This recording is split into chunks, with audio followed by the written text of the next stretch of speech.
All right. So one of the vulnerabilities that older people can face, one of them is ageism,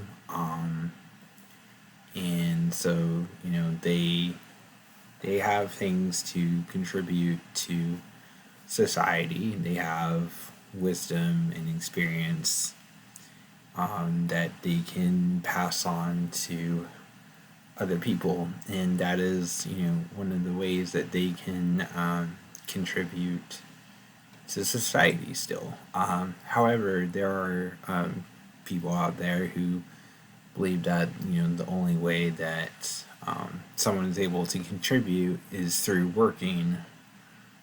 So if you know they believe that, like, oh, if this person can no longer work, then they're no longer contributing to society.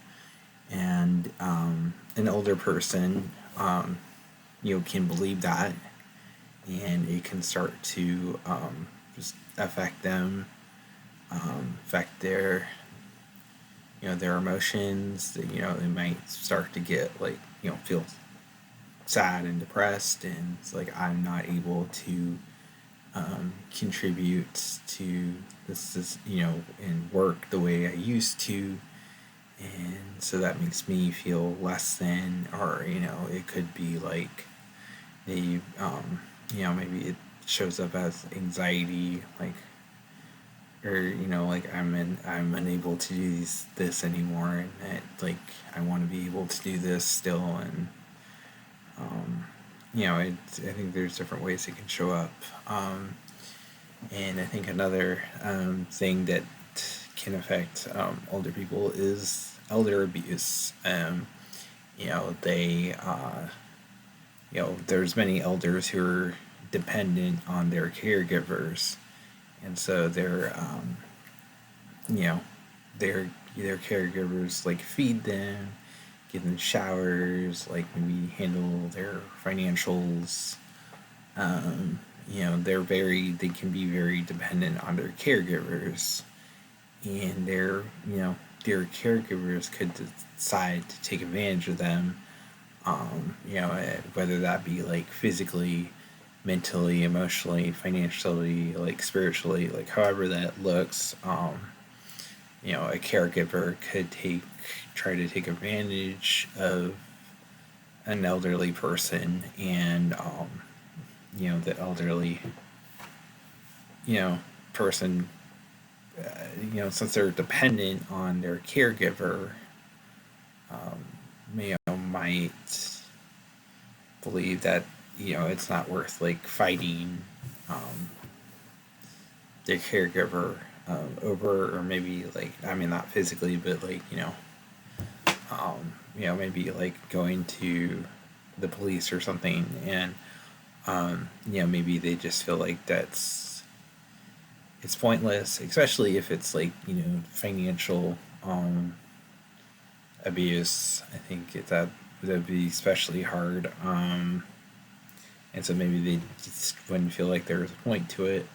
I think that another thing is just the kind of, like, self neglect that can happen after those situations, where maybe, like, an elderly person is just like, what's the point? Like, if this person is going to continue to make me feel bad, why should I really care about myself and how I look and dress, and you know hygiene and everything?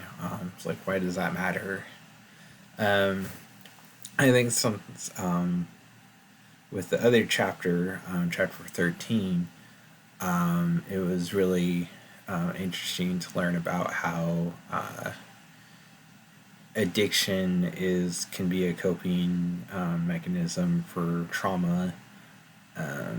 Like, if someone is experiencing a traumatic event, they can self medicate and use different drugs or behavioral addictions to cope with that. I think something else really interesting was that they both that the behavioral addictions and like the drug addictions, and even I think it said like sugar and like I think maybe even food, like food. Well, yeah, food is a behavior addiction, but it can kind of go down that same neural pathway, which I think was really interesting to learn about. And then I think the biggest thing is the way that I talked about like the biopsychosocial, and how it talked about like the different hubs and the systems and how like